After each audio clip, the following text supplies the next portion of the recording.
तो आप लोग को मिशन बिहार टॉपर चैनल में स्वागत है। तो आज हम लोग लेके आए 10th क्लास सोशल साइंस का हिस्ट्री चैप्टर का फर्स्ट चैप्टर यूरोप में राष्ट्रवाद का ऑब्जेक्टिव क्वेश्चन देखिए और आंसर इसका बताएंगे। तो पहला नंबर बोल रहा जर्मन राज की स्थापना किसने किया था, यानी कि निर्माण किसने किया था। ये तो सबको पता है कि जर्मन राज का स्थापना नेपोलियन बोनापार्ट ने किया था बाबू। दूसरा नंबर बोल रहा है यूरोप में राष्ट्रवाद की पहली स्पष्ट अभिव्यक्ति कब हुई। तो कब हुई? 1739 को हुई थी बाबू, फ्रांसीसी क्रांति के साथ हुई थी। फिर तीसरा नंबर बोला यूरोप का मरीज किसे कहा जाता है। तो यूरोप का मरीज तुर्की को कहा जाता है। फिर हम लोग देखेंगे मेटरनी का पतन कब हुआ था। मेटरनी का पतन मई 1848 में हुआ था, क्योंकि जब नेपोलियन बोनापार्ट को 1804 से 1815 ईस्वी में वियना सम्मेलन मेटरनी के द्वारा लाया गया था, तो वहाँ नेपोलियन बोनापार्ट का अंत कर दिया।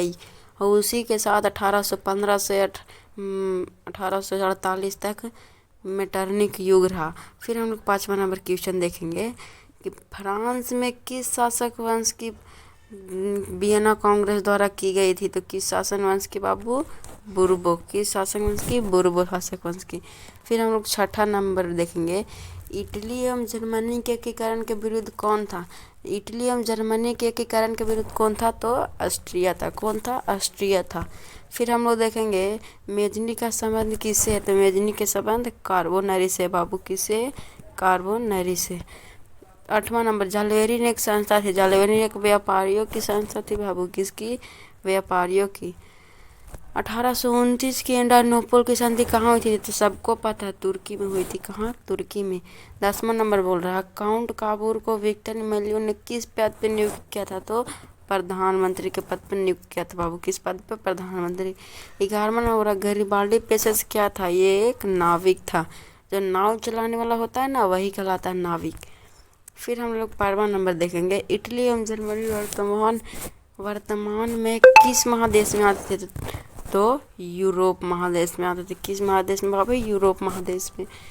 रक्त एवं लौह की नीति अवलंबन किसने की है। तो ये सबको पता है, रक्त एवं लौह की नीति बिस्मार्क ने किया था। किसने? बिस्मार्क ने। फिर बोल रहा है यूरोप वासियों के लिए किस देश का साहित्य एवं ज्ञान प्रेरणा स्रोत था। तो किस देश के लिए बाबू? यूनान देश के लिए। किस देश के? यूनान देश के। फ्रैंकफर्ट की संधि कब हुई थी। तो 1871 में हुई थी बाबू। 16वां नंबर बोल रहा है किस युद्ध के बाद जर्मनी का एकीकरण हुआ। तो ये तो सबको पता है कि सीडान के युद्ध के बाद जर्मनी का एकीकरण पूरा हुआ। यंग यूरोप की स्थापना किसने की? मेजनी ने। किसने? मेजनी ने। यंग इटली की स्थापना किसने की? ये भी मेजनी ने की थी बाबू। सीडान का युद्ध कब हुआ। सीडान का युद्ध हुआ था 1870 में। फिर बोल रहा 20वां नंबर सन 1870 में फ्रांस और प्रसा के बीच युद्ध कहाँ हुआ था। तो कहाँ हुआ था? तो हुआ था ये बाबू सेडौन का युद्ध। कहाँ हुआ? सेडौन का युद्ध। फिर बोल रहा है 21 नंबर वियना सम्मेलन किस वर्ष हुआ था। वियना सम्मेलन 1815 ईस्वी में, क्योंकि इसी वियना सम्मेलन से ही नेपोलियन बोनापार्ट युग खत्म हुआ और मेटरनिक युग का शुरुआत हुआ। फिर हम लोग पढ़ेंगे 22वां नंबर वियना किस देश की राजधानी है। तो वियना ऑस्ट्रिया की राजधानी है। का? किसकी? ऑस्ट्रिया की। फिर हम लोग पढ़ने वाले 23वां नंबर क्रीमिया का युद्ध किस वर्ष हुआ। तो क्रीमिया का युद्ध हुआ था 1854 में। क्रीमिया का युद्ध कब हुआ? 1854 में। फिर हम लोग पढ़ेंगे 24वां नंबर यूरोप में राष्ट्रवाद की अवधारणा का जन्म किस घटना से माना जाता है। तो पुनः फ्रांस की क्रांति से माना जाता है बाबू। पुनः जागरण से भी नहीं माना जाता है। फिर हम लोग पढ़ेंगे 25वां नंबर नेपोलियन संहिता किस वर्ष लागू हुई थी। नेपोलियन संहिता 1804 को लागू हुई थी। जिस समय नेपोलियन बोनापार्ट का युग शुरू हुआ उसी समय नेपोलियन संहिता लागू कर दिया गया था। फिर 26वां नंबर बोल रहा है वियना सम्मेलन का अध्यक्ष कौन था। तो वियना सम्मेलन का अध्यक्ष कौन था? मेटरनिक था। कौन? मेटरनिक था। 27वां नंबर बोल रहा है मेटरनिक व्यवस्था का उद्देश्य क्या था। मेटरनिक व्यवस्था का उद्देश्य क्या था? पुरातन व्यवस्था की पुनर्स्थापना। क्या था बाबू? पुरातन व्यवस्था की पुनर्स्थापना। उनका कहना था कि किसी भी राष्ट्र पे कब्जा करो लेकिन उस राष्ट्र में राष्ट्रवाद की भावना जगने नहीं दो। फिर 28वां नंबर बोल रहा, काउंट काबूर की मृत्यु किस वर्ष हुई? तो आप लोग को पता काउंट काबूर की मृत्यु 1862 में हुई थी। ऐसे अगर आप लोग एनसीईआरटी के बुक से देखेंगे तो काउंट काबूर की मृत्यु 1861 में देता है, लेकिन अगर ऑप्शन में पहले ये रहा 1862 तो 1862 में मारिएगा। फिर बोल रहा है इटली और जर्मनी के एकीकरण का विरोधी कौन था? तो ये तो सबको पता है, इटली जो हो, जर्मनी हो, यूनान, ये सब तुर्की हो, ये सब क्या था? ऑस्ट्रिया। क्या था? ऑस्ट्रिया विरोधी था। फिर बोल रहा है 30वां नंबर, जर्मनी का एकीकरण किस वर्ष हुआ? तो ये तो सबको पता है, फ्रैंकफर्ट की संधि से 1871 ईस्वी में हुआ था। उसी से जर्मनी का एकीकरण हुआ। लाल कुर्ती का गठन किसने किया था? ये तो सबको पता है, गैरीबाल्डी ने किया था। कौन किया था? गैरीबाल्डी ने किया था बाबू। किसने? गैरीबाल्डी ने किया था।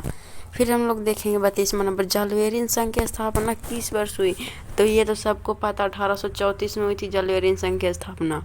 फिर गॉस्टिन की संधि किस वर्ष हुई? तो ये क्वेश्चन बोर्ड में भेजी आई बाबू, क्योंकि ये पूछता है।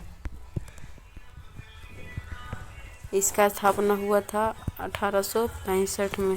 कब हुआ? 1865 में पूछा हुआ बाबू। फिर बोल रहा है 34वां नंबर, यूरोपीय सभ्यता का पालना किसे कहा जाता है? तो यूनान को कहा जाता है। किसे कहा जाता है? यूनान को बाबू। एड्रियानोपल की संधि कब हुई थी? एड्रियानोपल की संधि 1829 को हुई थी बाबू। कब हुई थी? 1829 को हुई थी। फिर हम लोग को पता सीडान का युद्ध कब हुआ? तो सीडान का युद्ध किसके किसके बीच हुआ था? तो प्रसा और फ्रांस के बीच हुआ, जिसे प्रसा का नाम बदल कर क्या रखा गया? जर्मनी। क्या बाबू? जर्मनी रखा गया था बाबू, जर्मनी। फिर हम लोग को बोल रहा है किस वर्ष यूनान को एक स्वतंत्र राष्ट्र घोषित किया गया? तो 1832 को। 1832 को।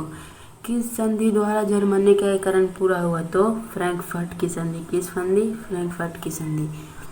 फिर हम लोग को बोल रहा हूँ 40वां नंबर, हंगरी की राजधानी कहाँ? हंगरी की राजधानी है बुडापेस्ट। बुडापेस्ट। गिजो कहाँ का प्रधानमंत्री था? तो वो कहाँ का था? फ्रांस का। कहाँ का था? फ्रांस का। 41वां नंबर बोल रहा है सेडोवा का युद्ध किनके बीच हुआ था? सेडोवा का युद्ध हुआ था ऑस्ट्रिया और फ्रांस के बीच। प्रसा के बीच। ऑस्ट्रिया और प्रसा के बीच हुआ था। फिर बोल रहा है 42वां हमारा लास्ट क्वेश्चन, ऑटो को निम्न में से कहाँ का राजा बनाया गया था? तो ऑटो को यूनान का राजा बनाया गया था। कहाँ का? यूनान का। तो इसी तरह हमारा यूरोप में राष्ट्रवाद का ऑब्जेक्टिव खत्म हुआ, तो अगले चैप्टर का ऑब्जेक्टिव क्वेश्चन लाएंगे। इसी तरह हमारे मिशन बिहार टॉपर चैनल को सब्सक्राइब करते रहिएगा, और अगला चैप्टर का ऑब्जेक्टिव क्वेश्चन हम लोग नेक्स्ट वीडियो में करेंगे। तो बाय बाय, टेक केयर।